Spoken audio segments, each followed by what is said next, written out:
Okay.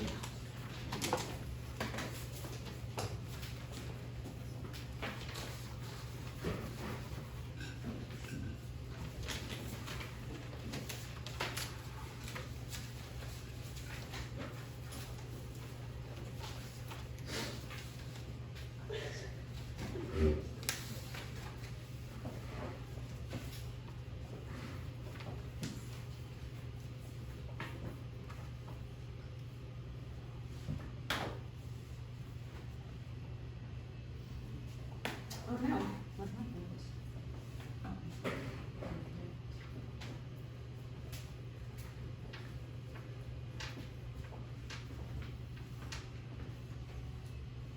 There we go. All right, you guys tell me which ones you need to one. Ava. Number 6. So the tricky part about number 6 is that the question it's asking doesn't really imply the best way to find the answer. I'll explain that. It says, which has the same solution as the system of equations shown. So that's kind of implying that you need to find the solution of x, you need to find the values of x and y, and then match it up with the solution to each of these to determine which one matches for the correct answer. You totally could solve it that way, but there's kind of a shortcut. Did you try to do like the shortcut way where you're seeing what each equation is multiplied by to get to the next one? Okay, so what did you get as your answer? I got C. Okay, let's take a look at C. And let's see the top equation, 3x plus 2y equals -5. The top equation for C is 6x plus 4y equals -10. That totally works. So 3x would be multiplied times 2 to get 6x. 2y would also be multiplied by 2 to get 4y. -5 would also be multiplied by 2 to get -10. So far, those totally match up. Cobb, wakey wakey, eggs in review. I don't understand how you're supposed to solve it. I would just eliminate it. Okay, that's a good question. So what I was just saying earlier was that the question implies that you want to solve the system and then solve each of these systems and see which one has the same solution. If you were to do that, that's totally a fine way to get the answer. If that's the case, yeah, I would probably use elimination, but I'd have to multiply both of the equations by something. I'd probably multiply this one times -2 to get -6, and I just multiply this times 3 to get +6. I'd cancel out my x terms. But that will take such a long time to do that for all of these systems. So what I was saying to Ava is the shortcut is simply see which system here is a direct expansion of this system. Meaning, what is this multiplied by to get to the expanded equation?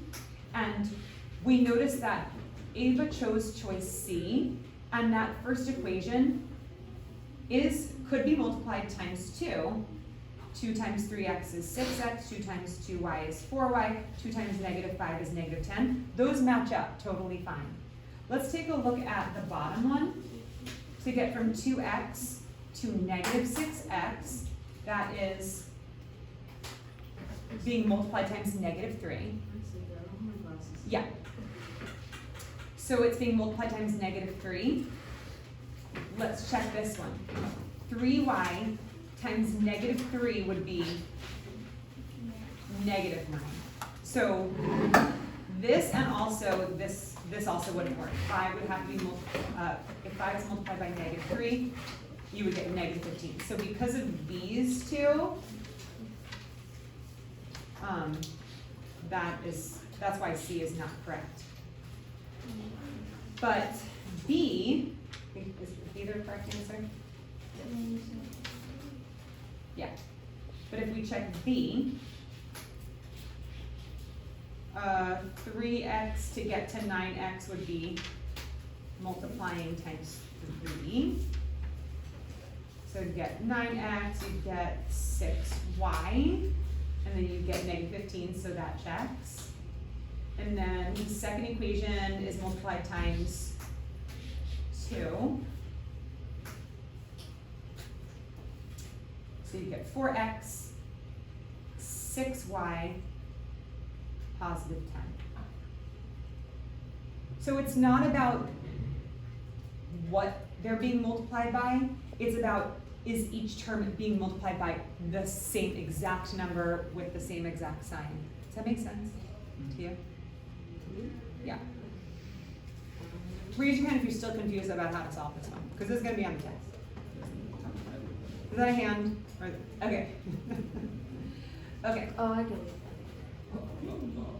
So basically, let's see.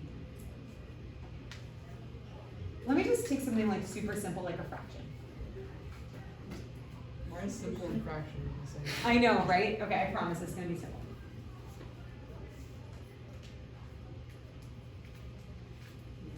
What's the answer here? What's the missing number? 5. How did you do that? Because it's a multiple. Because whatever the denominator is being multiplied by to get to this denominator, the numerator has to be multiplied by the exact same number to keep this equal sign true. Totally same thing with expanding an equation. Yeah. Yes. So it's totally the same thing with expanding an equation. So if you're given 3x, I'm just using the same equation in the question, 3x plus 2y equals negative 5, I can multiply this by anything I want to make a different fraction. I can even multiply the whole thing times 10. And then if I distribute, as long as each term is multiplied times 10, everything's okay. I'd get 30x plus 20y equals negative 50. Totally fine. The terms look totally different, but it's kind of like how 1/2 is the same thing as 5/10. If I said I ate half of a pizza, which, does that sound appalling? Totally done that before. And then somebody said, no you didn't, you ate 5/10 of it, I'd say that's exactly the same thing. Or if I said, well actually, I didn't eat 5/10 of it, I only ate 4/8. So it's not that bad. I didn't have 5 out of 10 slices. That's insane. I only ate 4 out of 8 slices. Yeah, that's the same. So they might look very different, but as long as they're being multiplied up times the same number, in this case, to go from 1/2 to 4 would be multiplied times 4, 2 to 8 would be multiplied times 4, then it's the same. I could multiply this times negative 6, and I could get a whole new thing, as long as everything is multiplied times the same number. And that's how we can tell the difference between a match and something that's not right. So let's just look at choice A, and let's see where it gets messed up. To get from 3x to 6x, it's being multiplied times 2. Now let's do that to the middle one. 2 times 2y is 4y. 2 times negative 5 is negative 10. So right there we see immediately A is not going to work, right? So A doesn't work right off the bat. B works perfectly for both. C works for the first equation, and it's really at the end of the second equation that you see that it's not working. And then let's see D. So we'll go from 3x to 6x, it's multiplied times 2. That looks good. Times 2, that works. Let's look at the next one. 2x to get to 6x will be multiplied times 3. Multiply times 3. 5 times 3 is not 5. So just D is the most deceptive one because it's so close to being accurate. Kariana, wake up. It's so close to being accurate, but just because of that, it does not work. All right. Does everybody totally understand number 6? Let me give you guys another thing to do, okay? So what if I had 4x minus 3y equals 5? That's like number 7, Oh, basically. It's just- oh, that is so weird. I wasn't looking at that. Okay. I want you to tell me if the equation that I read underneath it, if it is the same, if it's the same thing or if it's not the same thing.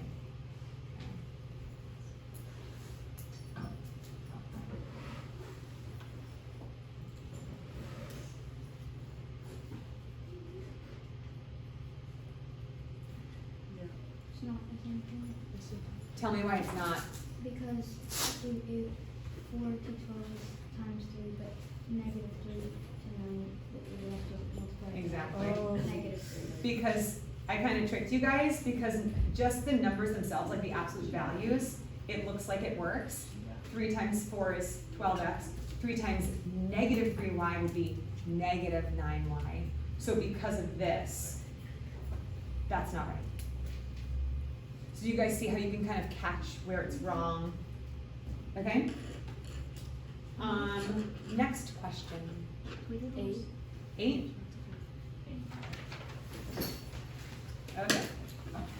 The thing that's super tricky about this one is basically the fact that the graphs are counting by 2s instead of 1s. It drives me nuts when that happens. Oh. The good news for you guys is that with your digital test, you can zoom way in, and you can even, like if you wanted to, whoops.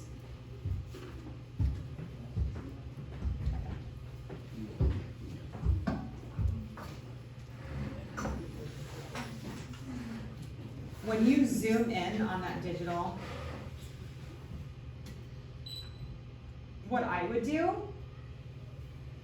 is really zoom in and count like 0, 1, 2, 3, 4. Just really get acquainted with where the single units would be. That way you know when you're graphing it. The other thing you could do is just get out graph paper and do it on your own and then just match the graph to the right one. So, who asked this question?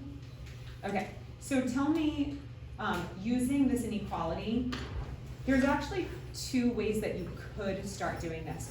One of them is to look at the slope, and the y-intercept and then the slope, and the other one is to go ahead and check out the inequality symbol, and you could look at the inequality symbol and start to narrow down your options, or you can just start by narrowing down by which line is correct. Which one did you do?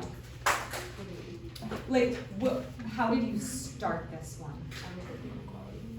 You looked at the symbol first? Yeah. Okay, so when you look at this greater than symbol, we know that it has to be shaded where? Above the line, right? So A, that's above the line. B, that's below the line, so B can't be it. C, that's below the line. And D, that's above the line, so that could be it. So we've narrowed, were you able to narrow it down to A and D? Okay. Now that we've gotten the inequality taken care of, also notice that the inequality does not include an or equal to sign, but all of the answer choices are dashed, so we can't narrow anything down because of that. So now we're gonna go to our y-intercept and our slope. So what would we do next, Gracie? Would we pull the y-intercept first or the slope to? Why? Yeah, so we're gonna pull our positive 3 for the y-intercept. And let's see, oh, both A and D have the y-intercept at positive 3. They both intercept halfway between here and here, here and here, halfway between the 2 and the 4. So far A and D are like really, really, really almost the same answer. The only thing that's different about them is the slope. So the slope is what? 3 down 3. But what? Did you say down? Yeah. So it's positive, so up 3 over 1. So if you look at A and start here at the y-intercept, which is positive 3, remember counting up 1 is counting halfway intervals. Okay, Kariana, please stay awake, okay? If you need to stand, I'm totally fine with that. Leaning on your hand is probably not a good idea. Okay, so positive 3, and then going up 3. So I'm actually gonna go up halfway intervals. 1, 2, 3. Now I'm still on the y-axis, and I have to move over how many? 1, which would be halfway between here and here. Is that where the line is going? Nope. Let's look at this one. Starting at positive 3 and going up 1, 2, 3, and over 1. I think it gets really confusing when it's counting by 2s.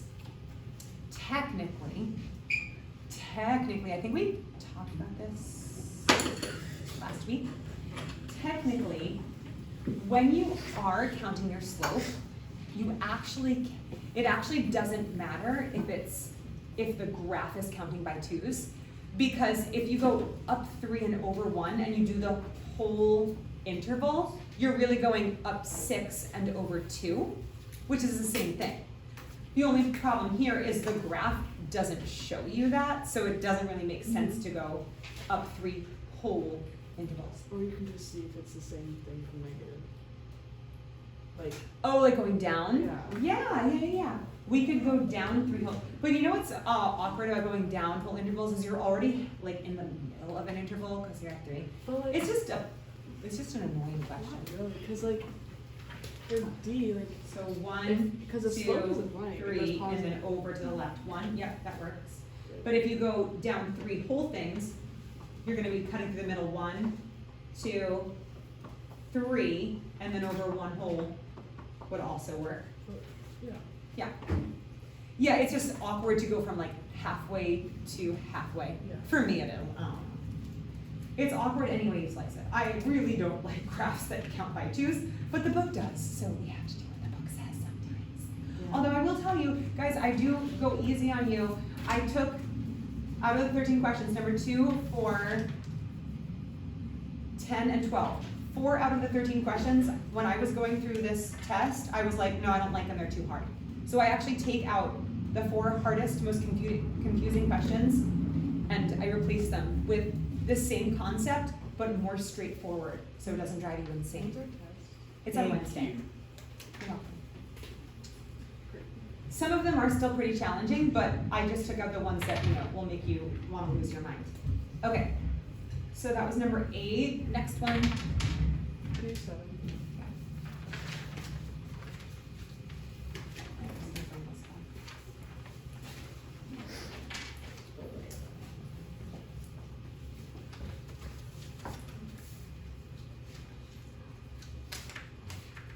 Number 7 gives us a system. I'm going to write it down here. It says 5x plus 2y equals 9.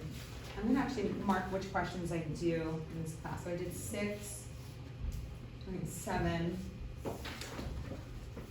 and 8. Are those the only questions we've done so far? Okay. So then my next one is 4x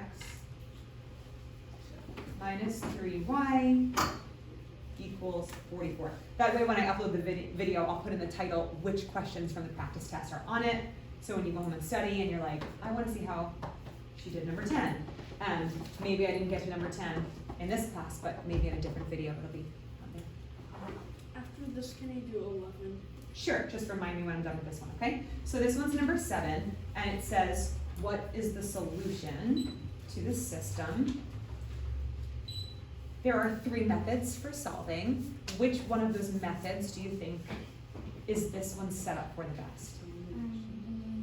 Elimination, but not in that super easy way that we like elimination, where one of them says 5x and the other one says negative 5x. That's like, boom, gone, right? That's the kind, is it hot? Is that why? Yeah, okay, let me call them real quick.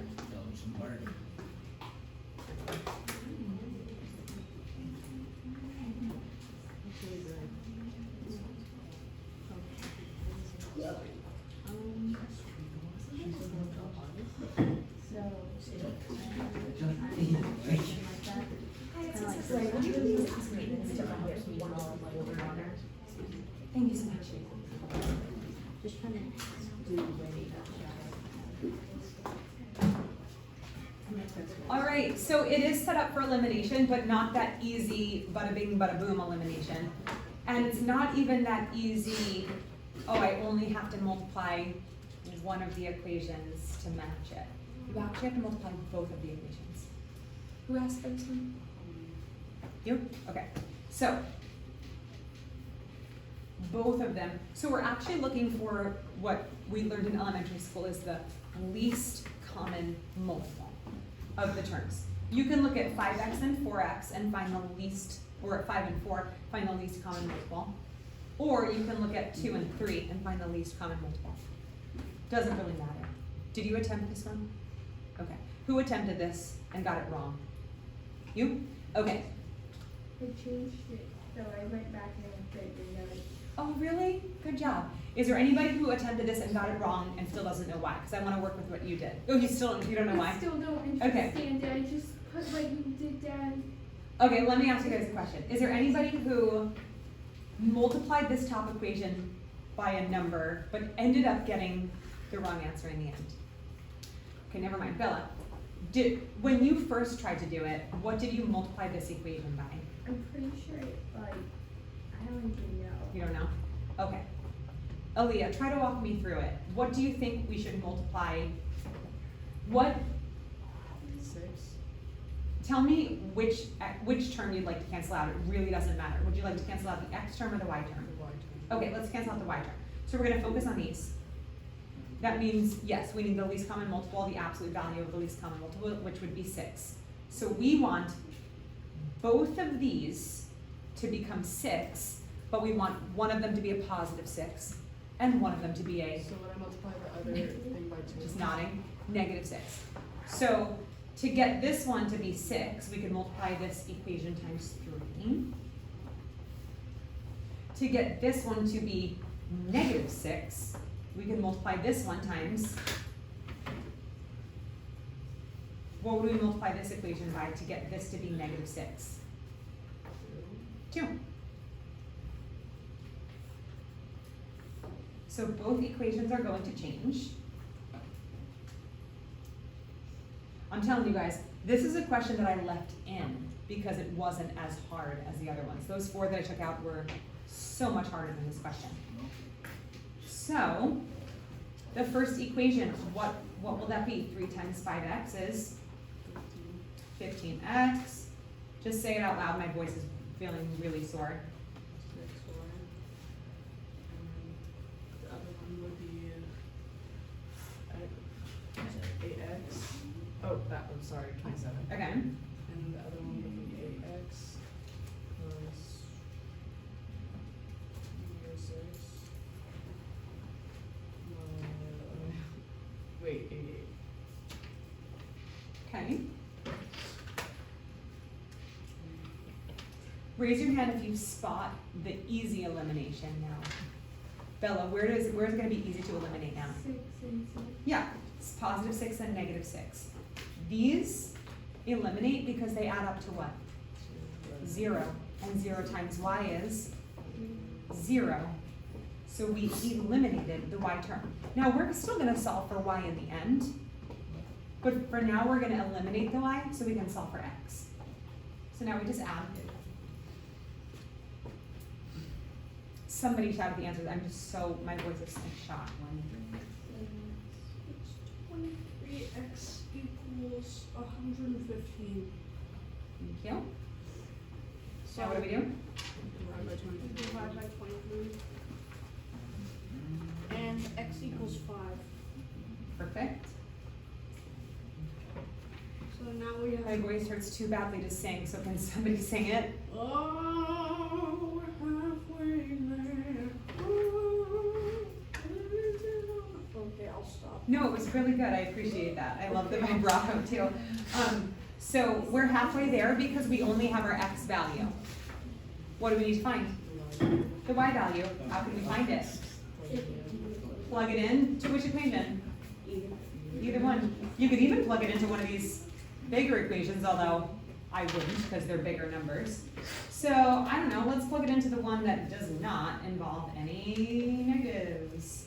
So we have 5x, which is 5, plus 2y equals 9. Oh,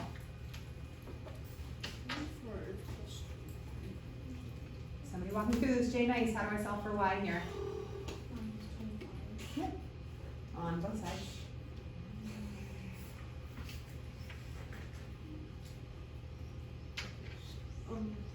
Two y equals negative 16, Correct. and y equals, Well, divide by 2 on both sides. and y equals negative 8. Mhm. Now we plug both of them in. Now we can plug both of them into another equation to check our work. True. We can. do Yeah, we that. could. We could take this, I think that's a good idea. We can take the second equation, 4x, which is 5, minus 3 times negative 8, and just make sure that equals 44. 20 plus 24, does that equal 44? Is anybody out there? Anybody out there? I feel like that guy who was on the ocean after the Titanic sank and he's like looking Jack? for signs of life. No, not the dead guy. The guy who's like, anybody out there? Can anybody hear me? And everybody's just like dead in the ocean. Except for that girl. But I feel like I'm like, anybody out there? And you're like, nah, we dead. All right, anyway, let's just like try to look alive a little bit more. We have a test in 2 days. What? Ouch. It's math. It's not the most exciting thing in the world, but it's important. Okay. So did you ask for Aiden? Did you ask for one? Was it number 11? Yeah. Okay. All right, let's take a look. Select the graph of the system of inequalities. Now, right off the bat, when I see a system that looks like this, I don't like the way they're set up. They're technically in standard form, so we could get the x and y intercepts of both of them. I'm just not into it. I want to put them in slope-intercept form. Kariana, can you please wake up? Thank you. I need you to keep yourself awake, okay? Please don't lean your head on your hand, because that's what's giving your head a rest, and that's what's making it easy to fall asleep. So if you could just put your hands on your desk and keep your head up, that would be good. Thank you. Don't lean your head on anything. So we could, this is a tricky one, because in order to graph these lines, you either need to find the x and y intercepts, or put them into slope-intercept form. It's time to pay attention, whoever just asked that. So, did anybody solve this by putting them into slope-intercept form? Yeah, didn't not work? Okay, so let's look at the first one. To get it into slope-intercept form, we would subtract x from both sides. That cancels. We have negative y is less than or equal to negative x plus 1. You okay? Now, here's where, I think the first time I did this, I forgot about the flipping the inequality rule. So if anybody, yeah, you flip the inequality symbol when you're dividing by a negative. I forgot about that when I was first doing it.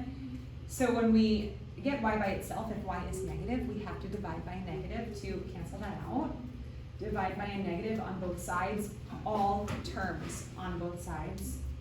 Now y is positive, but because I'm dividing by a negative, I have to do flippies.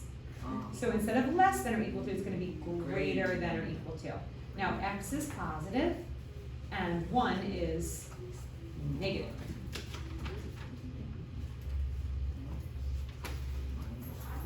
Does everybody understand how I went from x minus y is less than or equal to 1, and went this very different looking. Okay. Yeah, go ahead. Oh wait, I didn't get the slopes right, I just shaded it wrong. Oh, really? When Okay. We do this? Oh, did you forget to do flippies? Do we do that to the Is second it- equation as well? Yeah. No, I think at that point I hadn't, Oh. I forgot like the rules. Okay. of shading. So let's look at this. I did get the X numbers plus 2y is less than 4. How would we get this one into slope-intercept form? right. Subtract X from that. Hmm? And divide it out 2. Yeah. Each. Yep. You guys understand why I'm putting the negative x first? Because slope-intercept form has the x term first. Divide by 2, boys, stop. Divide by 2, divide by 2. And we get y is less than, how do I write this? This is kind of funny looking. How do I write that? In terms of having a slope next to the x. -1. Yeah, -1/2, because this is a -1x over 2, so it's -1/2 times x. We like to kind of separate them because the slope is what's next to x. Plus 2.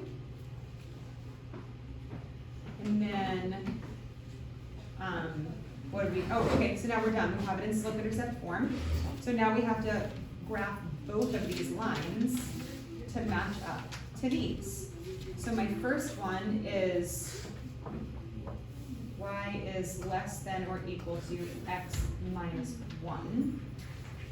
I'm sorry, greater than or equal to, y is greater than or equal to x minus 1. If anybody packs up before I tell you to pack up, you can stay for the next class. Right? Okay. So we have x minus 1. Minus 1 is the y-intercept. So here's a minus 1, here's a minus 1.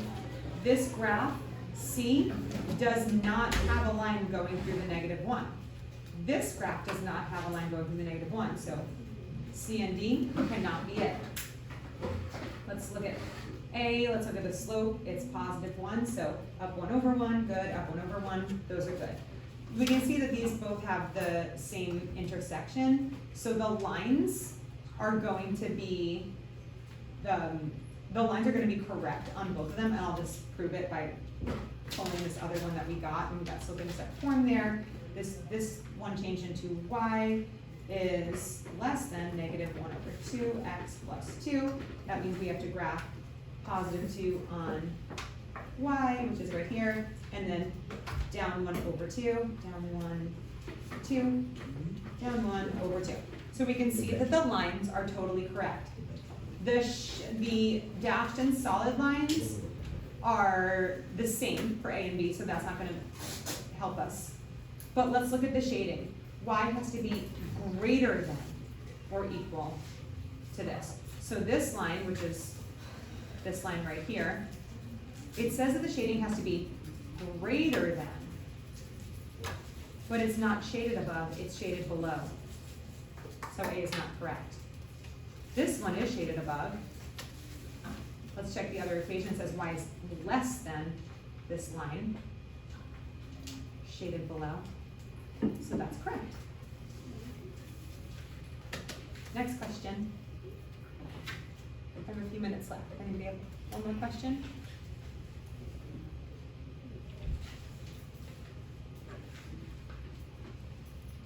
Nothing else?